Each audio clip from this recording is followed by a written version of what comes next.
Hey, what's going on, everybody? Thank you for watching my video today. Now, both yesterday and today, we got some really big NFL news as free agency is approaching a couple days. We had two big trades, a notable release and a notable contract extension, and even a couple other things. And I kind of just want to touch on all these breaking news stories one by one here in a kind of precursor to NFL free agency video, starting with the biggest news for me as a Packers fan. Aaron Rodgers has agreed to a 4-year contract extension with the Packers. That's what the reports are saying. Now, a lot of people are saying this is a $200 million contract extension, which would give him $50 million a year on this contract. Now, Pat McAfee and a couple other people, Pat McAfee kind of knows Aaron personally. He was saying that this is going to be more of a team-friendly deal and not the absolute mega cap hit that a $50 million per year contract would be. And maybe he's correct, but I haven't seen anyone report that, and it's been over a day now, so I'm not sure if that's actually factually correct. But I guess we'll see. It would be great if that's the case.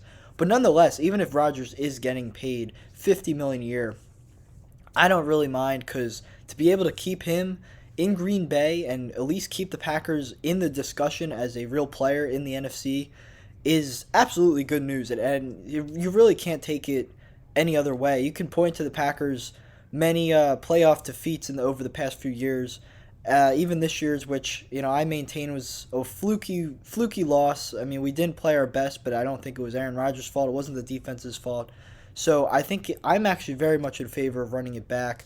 I was worried Rodgers wouldn't be, but I think he must have just surveyed the land, saw Tom Brady retiring, saw Russell Wilson, who I'm going to get into in a second, getting traded from Seattle. And Seattle wasn't that good last year, but he certainly would have been the second best NFC quarterback, but now he is also leaving. So you have two major competitors for Rodgers leaving the conference, and that leaves him as easily the best guy in his conference at his position. He might be the best quarterback in the entire NFL, but if he's not, he certainly is the best quarterback in the NFC, the two-time reigning MVP. And that also led to Davante Adams getting franchise tagged, and he'll be coming back next year. He'll be getting paid a nice amount for next year. Hopefully in the future we can agree to a long-term extension with Davante, but for now we're running it back at least one more year. We've got Jones, we've got Dillon. We'll probably bring back Lazard. He's a restricted free agent. We can probably give him some sort of smaller deal to get him to stay. And then the Packers defense. There's rumors they'll have to release Zadarius Smith to save some cap, which would hurt. But we still have Preston Smith and Rashawn Gary, who both played very well as edge rushers last year. So Zadarius Smith only played 2 games all last year, so that's not as huge a loss as you might think. Jair Alexander, Darnell Savage, Amos, Eric Stokes, they all figure to come back in the secondary. Now, I'm a little bit concerned that we might lose Devondre Campbell, who had an all-pro season at linebacker for us.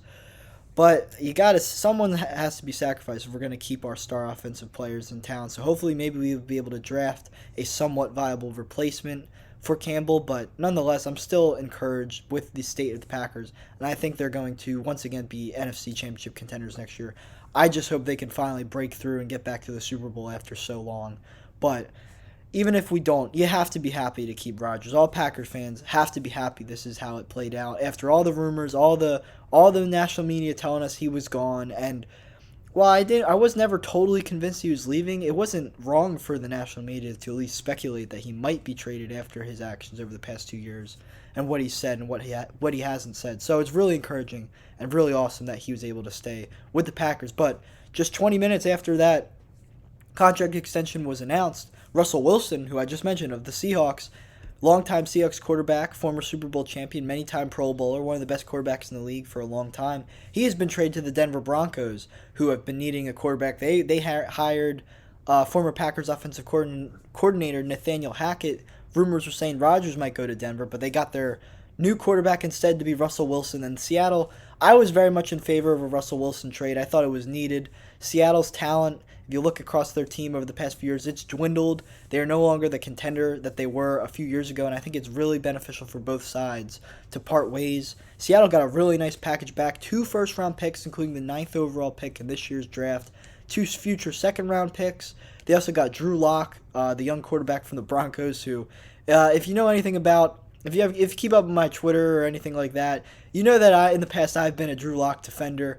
I've admit that I was probably wrong about Drew Lock, but maybe in Seattle he'll have free reign if he is the starter. If they don't draft someone or sign someone, maybe he'll be able to find some better production in Seattle with DK Metcalf and Tyler Lockett. They also get Noah Fant, a young tight end in Denver, who he's been okay so far. I think we've had some people had higher expectations, including myself, for him.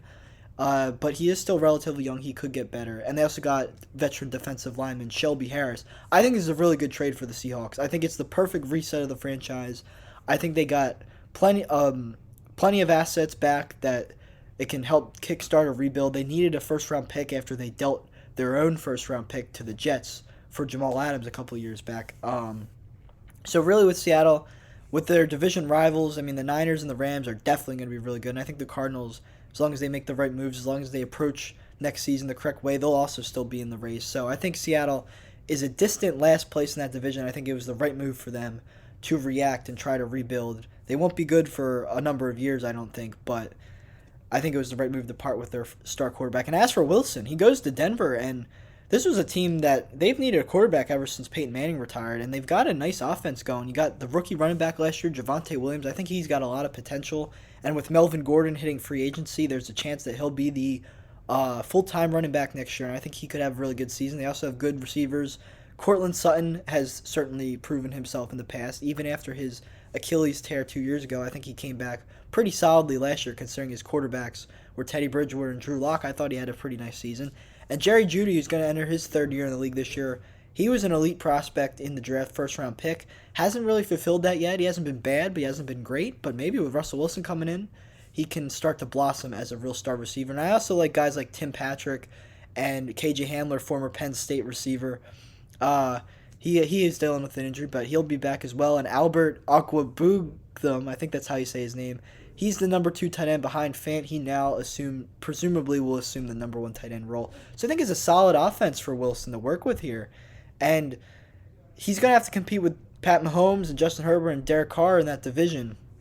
So it's no certainty that the Broncos are just suddenly Super Bowl contenders again. They're going to have their work cut out for them.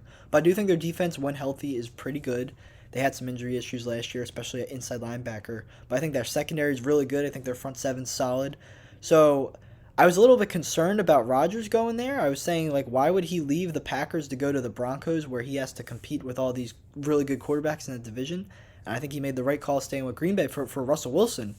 I think his situation in Seattle compared to what he has in Denver, sure he has harsh competition, but he already had harsh competition in that other division, but with less talent on Seattle. I think Denver, even though they have some tough competition ahead of them in that AFC West, I think this Denver team has more talent than the Seahawks did. So I think this was a good move for Wilson to go to Denver, and I'm excited to see if he can bounce back after a rough final year in Seattle, I would say. Dealt with the finger injury, of course, for about a month, and missed the playoffs for one of the only few times. I think he only missed the playoffs 2 times his entire tenure with the Seahawks, and last year was the only time he missed the playoffs with an under 500 record. So it's time to move on, I think. He's in his early 30s. He's still got a little bit left of his prime, you would assume, and hopefully a lot of years is what Denver's hoping to get out of this. They're hoping that he can extend his career into his mid to late 30s, much like many other great quarterbacks have in the past few years. And one more anecdote about Seattle. They also released one of the best inside linebackers of all time, many-time All-Pro, Bobby Wagner. He'll hit the free agent market. They saved $16 million in cap space, releasing their longtime defensive captain. And Wagner's still a very good player.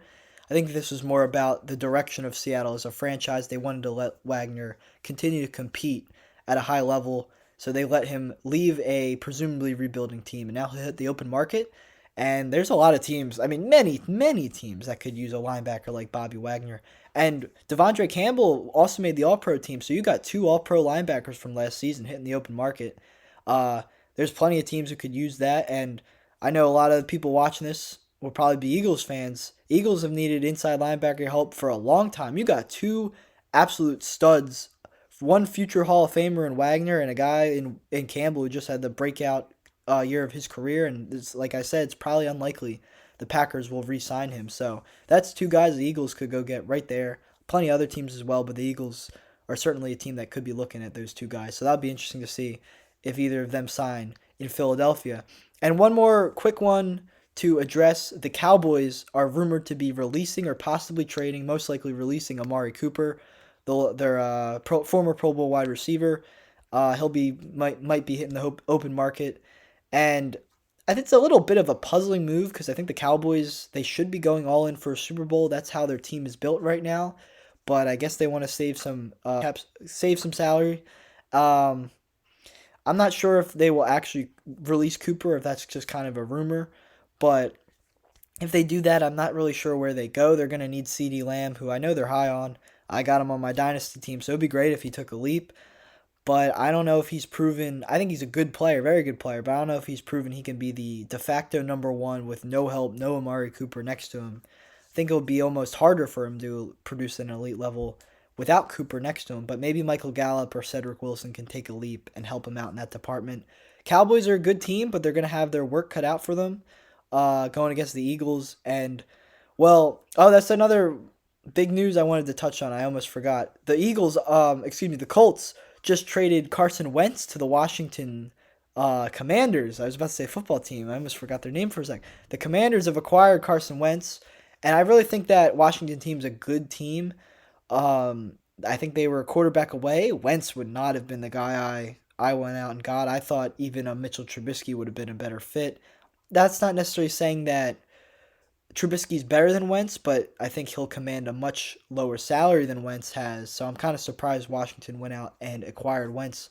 But hopefully they're going to hope that he can somehow bounce back and make the most out of guys like Terry McLaurin and Antonio Gibson and other guys like that on their offense. I'm not too high on that move by Washington. They're going to hope their defense gets back on track as well. But as I was saying with the Cowboys, they're going to have to compete with the Eagles and maybe the Washington Commanders if they can get their act together with Wentz with the defense. But I'm not too optimistic that can happen. I think Eagles and Cowboys will be the two teams that will make the playoffs from that division next year. I think both of those teams will once again make the playoffs in 2022. But overall, this was a really interesting 2 days of NFL football news. I'm not even going to get into the Calvin Ridley stuff. I mean, he's going to be suspended all of next year, and the Falcons are already in a rough spot as a franchise, so that's going to hurt them as well. But a lot of crazy news came out the last few days, and free agency's coming up next week, so there's only going to be even more news, even more big stories coming out. I'm sure I'll be making some videos on that as free agency and draft season get going as well. So thank you guys for watching my video today. Make sure to subscribe to the channel if you haven't already. I also just released a new episode of my Trust the Podcast. This 4th episode is going to be up, so check that out on Spotify if you are interested. Other than that, have a great rest of your day. Thanks for watching.